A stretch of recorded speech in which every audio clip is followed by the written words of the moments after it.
ఇది correct. And 90% of the industry are his followers and fans. Young heroes కావచ్చు, లేకపోతే ఇంకోళ్ళు కావచ్చు. నాగేంద్ర అసలు వేరే ఆప్షన్ లేదు. వేరే ఆప్షన్ లేదు. లేదు. నాకు ఏదో ఇంటర్వ్యూలో నాకు ఎంత నచ్చిందో మురళీమోహన్ గారు చెప్పారు. అది ఎవరితోనో ఇంటర్వ్యూ, నాకు గుర్తులేదు. ఎంత బాగా చెప్పారంటే, వాళ్ళు బాపు గారి సినిమా మనూరు పాండవులు సినిమా చేస్తున్నప్పుడు ఫస్ట్ రాజ్ కుమార్ గారిది పునాది రాళ్ళు. అవును. అది అయిన తర్వాత బాపు గారి సినిమా కదా, చేస్తున్నప్పుడు ఈయన ఎనర్జీ చూసి ఏ పాట పెట్టినా డాన్స్ చేసేవాట. అసలు పాట అవసరం లేదట, మ్యూజిక్ పెడితే డాన్స్ చేసేవాట, ఏ భాష అయినా పర్లేదట. అంటే imagine so much of energy he was. Tides of energy. Tides, yeah.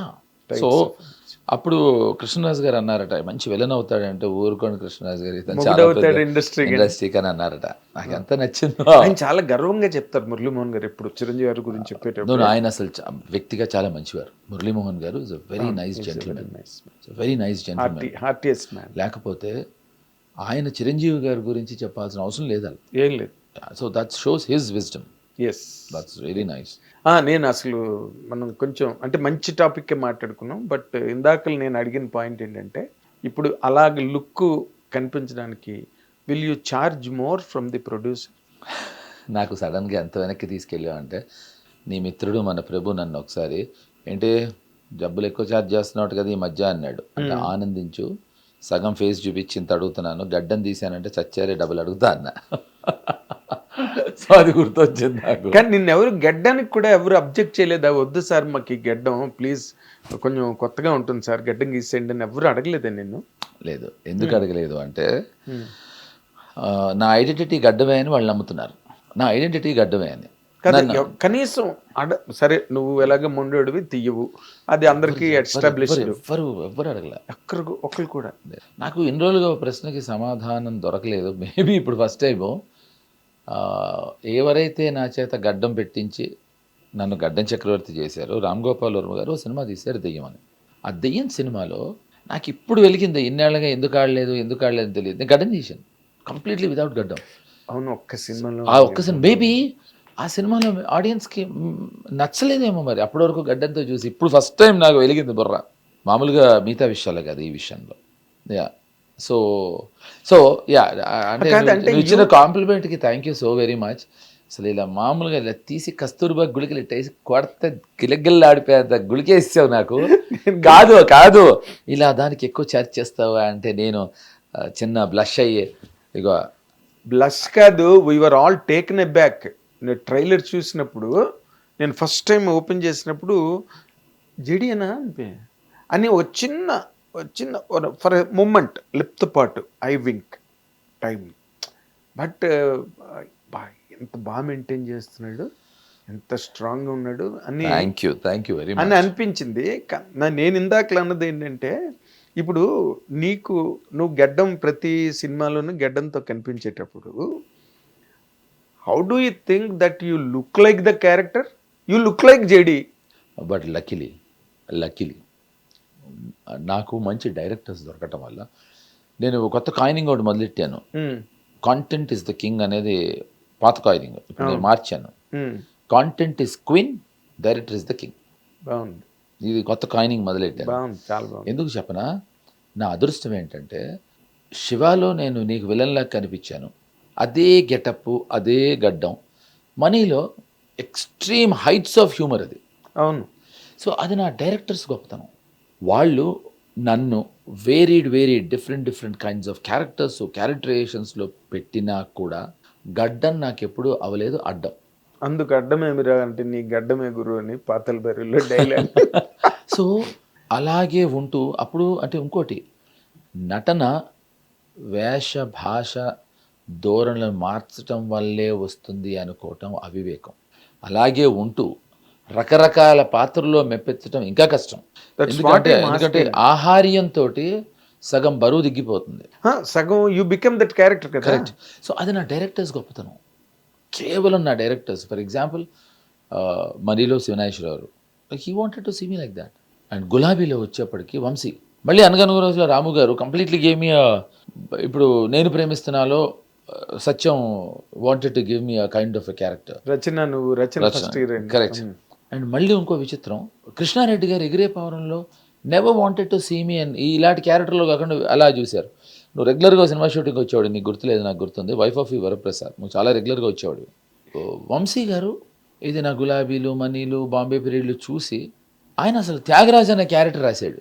నేను లైఫ్లో ఎప్పుడు అలాంటి క్యారెక్టర్ వేయలేదు నేను. సో సో లక్కీలీ నేను ఆ క్యారెక్టర్ కనిపించాను. అది నా డైరెక్టర్స్ ప్రతిభ. ఎందుకు అంటే వాళ్ళు అలా రాసుకొని నా చేత అలా చేయించుకున్నారు.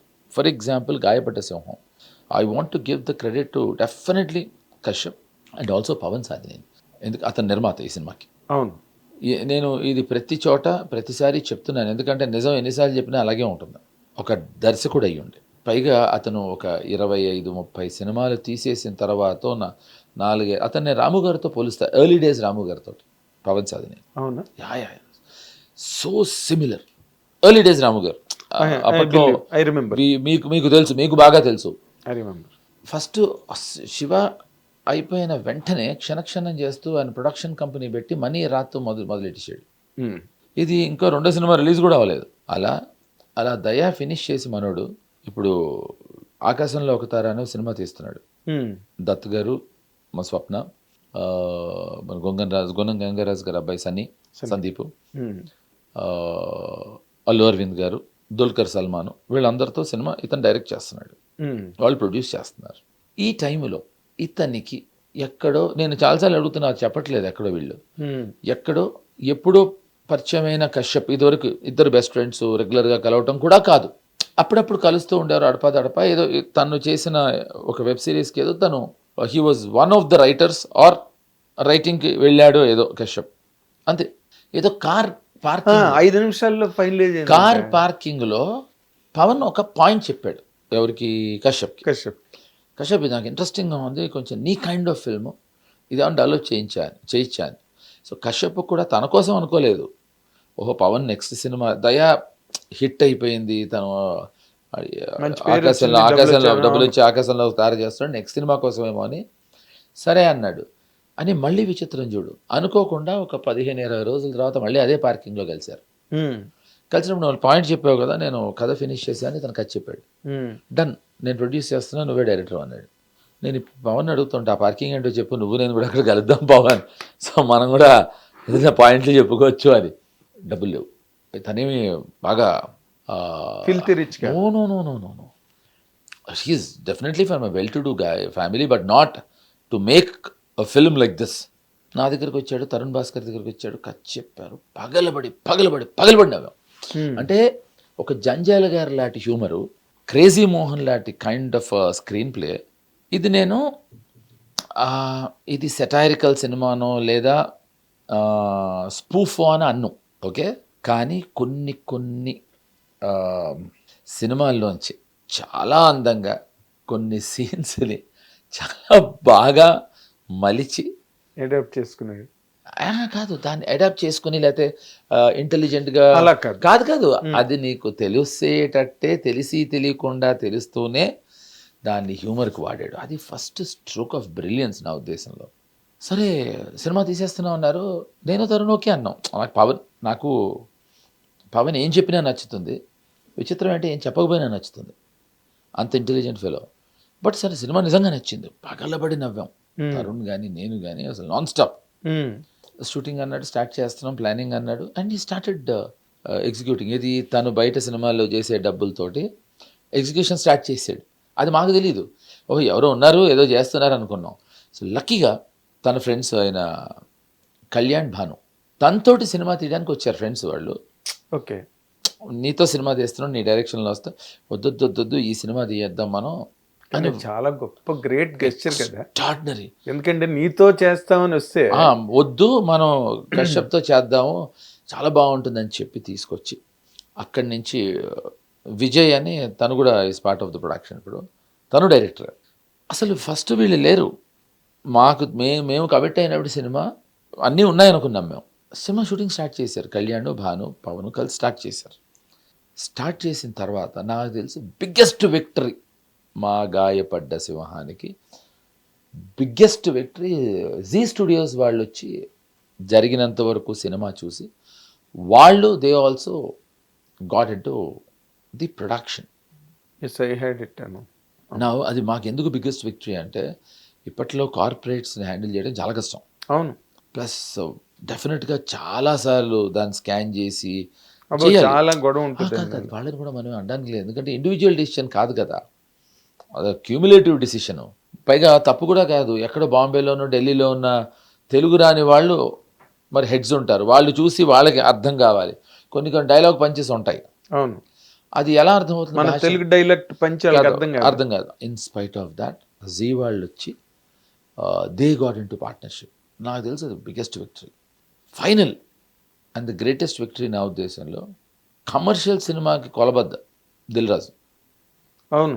వరల్డ్ వైడ్ రైట్స్ కొన్నాడు రాజు. కానీ అసలు సంథింగ్ మైండ్ బ్లోయింగ్ రియల్లీ. అది నాకు ఎందుకు ఎక్సైటింగ్ అనిపించిందంటే, ఇది ఎందుకు చెప్పానంటే, ఇది సరే పవన్ మీద ఇష్టం ఉండటంతో నాకు నచ్చచ్చు, పవన్కి కశ్యప్ చెప్పింది నచ్చి తను మొదలెట్టి ఉండొచ్చు, పవన్ చెప్పింది భానుకి కళ్యాణ్కి నచ్చి వాళ్ళు మొదలెట్టి ఉండొచ్చు, మేము అందరికీ ఒకళ్ళొకళ్ళు నచ్చాం కనుక మాకు నచ్చచ్చు.